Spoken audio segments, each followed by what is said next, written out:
Le don de l'amour, Joel Goldsmith, chapitre 11. Soyez une transparence pour l'amour. Les dons de Dieu nous sont prodigués à tous impersonnellement et sans le moindre favoritisme. Il n'existe pas de clause dans le royaume de Dieu excluant qui que ce soit de son amour et de sa grâce. Si nous nous trouvons nous-mêmes hors de cette grâce, ce n'est pas la faute de Dieu, mais la nôtre. Nous n'avons été ni déshérités, ni désavoués. Nous nous sommes simplement mis hors de portée de la grâce. Tout ce qui appartient à Dieu est destiné aux enfants de Dieu. Et c'est seulement lorsque nous revendiquons pour nous personnellement quelque chose qui est à Dieu que nous le perdons. Mais quand nous revendiquons la gloire de Dieu en tant que don universel de Dieu à ses enfants, nous l'avons tous en partage.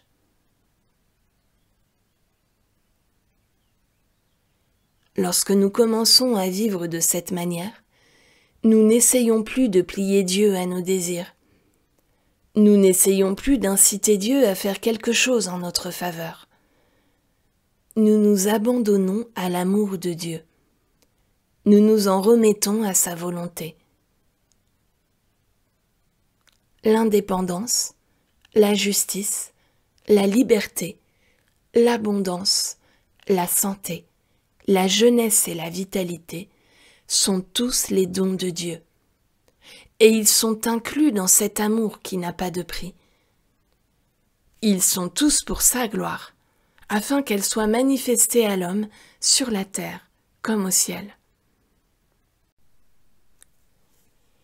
Nos foyers devraient être des centres d'amour, et non des endroits où s'abritent la critique, le jugement, la condamnation, le manque de compréhension et l'absence de coopération.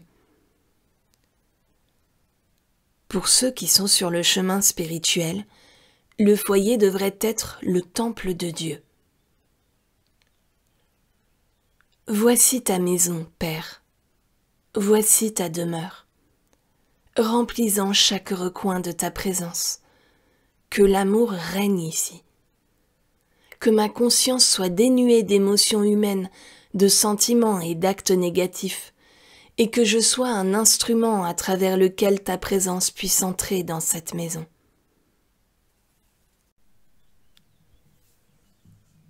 À mesure que nous réalisons davantage que notre fonction dans notre foyer est d'être l'instrument à travers lequel Dieu peut y entrer, nous purifions notre conscience de ses caractéristiques humaines. Nous apprenons à pardonner rapidement les injustices et à oublier les offenses, en comprenant que Dieu ne juge ni ne condamne, et que nous ne devons pas le faire non plus. Le pardon de Dieu s'exerce 70 fois 7 fois, donc le nôtre doit faire de même. Non seulement nous devons exprimer l'amour, la patience, la gentillesse, la justice, la coopération et la générosité dans notre maisonnée, mais nous devons aimer notre prochain comme nous-mêmes. C'est alors que notre conscience devient une transparence à travers laquelle l'amour de Dieu entre et bénit les multitudes.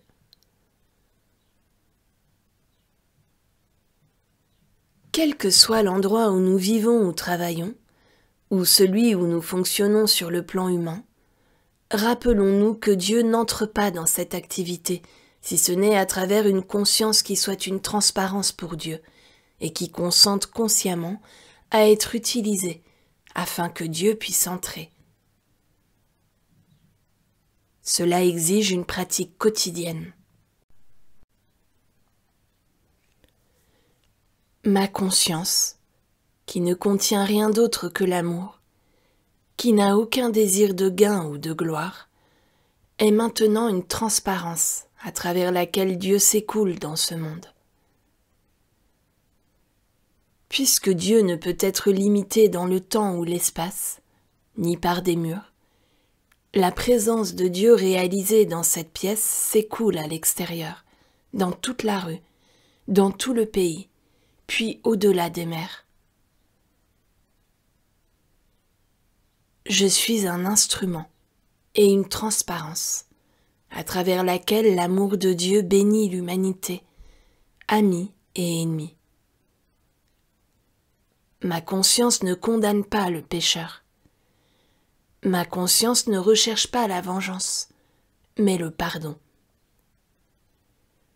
À travers ma conscience d'amour, Dieu entre dans mon foyer, dans mon entreprise, dans mon pays et dans tout cet univers.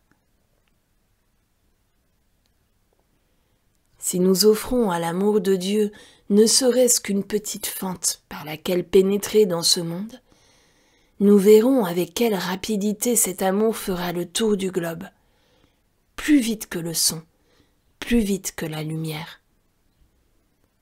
Mais il faut ménager à Dieu une entrée dans ce monde, sinon Dieu est maintenu à l'extérieur. S'il y a 10 hommes justes dans la ville sera sauvée. Et s'il existe des groupes disséminés sur la terre et qui prient de manière juste, le monde entier peut être sauvé. Que tous ceux qui sont sur le chemin spirituel prient ainsi chaque jour. Je ne suis pas dans ce monde pour acquérir ou obtenir quoi que ce soit. Je suis ici en tant qu'instrument de Dieu pour porter témoignage de sa présence. Je suis né pour une seule raison, à savoir que Dieu à travers moi soit manifesté sur la terre. Je suis né pour la gloire de Dieu, pas pour ma gloire personnelle, pas pour ma réputation ou ma richesse personnelle, mais pour que Dieu soit glorifié à mesure que son amour se manifeste à travers moi. Nous devenons des transparences pour Dieu lorsque nous nous consacrons à aimer Dieu et à aimer notre prochain comme nous-mêmes. Cette consécration de notre conscience n'a pas besoin de prendre plus de quelques minutes, mais elle devrait être renouvelée au moins 2 ou 3 fois par jour. Au nom du Père, paix, sois tranquille. Je n'apporte dans ce monde aucune condamnation. À cause de mon amour pour Dieu et pour mon prochain, puisse l'amour se déverser à travers ma conscience et bénir, pardonner, élever et libérer l'humanité, mes ennemis et mes amis, afin qu'ils soient libérés du désir et de l'avidité, de la haine, de la peur et du doute. Puisse l'amour de Dieu toucher leur conscience et éveiller leur âme. Notre conscience doit être cette transparence par laquelle l'amour de Dieu peut pénétrer sur la terre, et le règne de Dieu être instauré sur la terre, comme il l'est au ciel. Chaque conscience qui est consacrée à l'amour de Dieu et à l'amour du prochain devient une fenêtre ouverte par laquelle la lumière de la vérité, l'amour et la vie entrent dans ce monde, dissipant les ténèbres et établissant le règne de Dieu sur la terre comme au ciel. Il faut consciemment inviter la présence de Dieu dans ce monde. Une fenêtre doit s'ouvrir. Des stores doivent être levés afin que la lumière de l'amour puisse entrer. Mais si l'amour de Dieu n'entre pas par la fenêtre de notre conscience, c'est parce que notre conscience est souillée par le seul genre de saleté qui puisse la souiller. Une saleté qui s'appelle ego, je, moi et mien. Lorsque nous commencerons à nettoyer notre conscience, que nous serons de moins en moins conscients du moi et de plus en plus de l'amour, du pardon, de la louange, de la gloire et de la gratitude.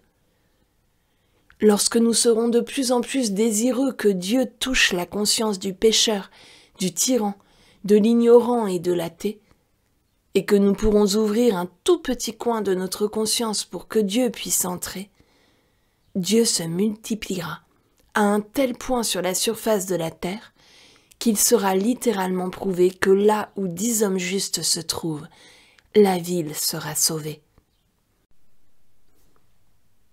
Reconnaissons que nous sommes les témoins vivants de la présence de Dieu. Apprenons dès que nous sommes réveillés le matin à réaliser la présence de Dieu, avant de faire ce qui nous incombe, quoi que ce soit, au mieux de nos capacités, puis de passer à la tâche suivante. Bien avant de terminer tout le travail qui nous attend, de nouvelles tâches nous seront données, qui seront accompagnées d'une récompense et d'une reconnaissance, non parce que nous les recherchons, mais parce qu'elles constituent ces choses qui sont données de surcroît. Ne recherchons rien d'autre que l'opportunité de faire le travail qui nous a été donné à faire.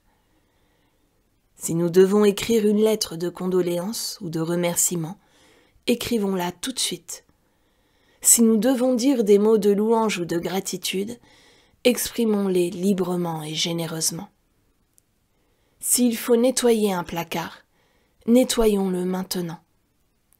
Si nous avons de vieux vêtements à donner, donnons-les tout de suite. Accomplissons chaque jour la tâche qui nous est donnée à faire, aussi terre à terre qu'elle puisse nous paraître. Et si nous exécutons ce qui nous est donné à faire au moment présent, nous constaterons que des tâches plus importantes viendront. Et finalement, nous serons confiés des choses qui nous sembleront plus spirituelles, mais pas avant que nous nous soyons acquittés de ce qui nous avait été donné à faire auparavant.